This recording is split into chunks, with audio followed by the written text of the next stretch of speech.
After columns have been modeled and defined for a reinforced concrete multi-story building, it is necessary to apply gamma angles and offsets to the columns.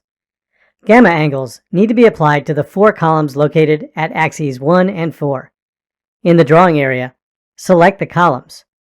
Then, from the text menu, select Geometry, Properties, Gamma Angle. The Gamma Angle dialog displays.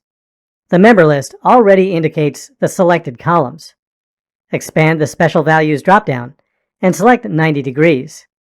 Click Apply, and then click Close. The drawing area updates with the specified angle. Next, offsets need to be applied to the corner columns. From the text menu, select Geometry, Additional Attributes, Offsets. This displays the Offsets dialog. First, select the predefined left wall offset. Then, click within the current selection field. In the drawing area, select the corner columns on axis 4. Back in the dialog, click Apply.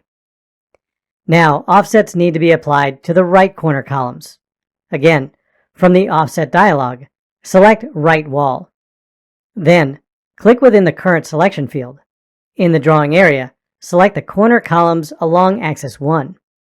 In the Offsets dialog, click Apply and then click Close. Defining gamma angles and offsets is critical for modeling the structure.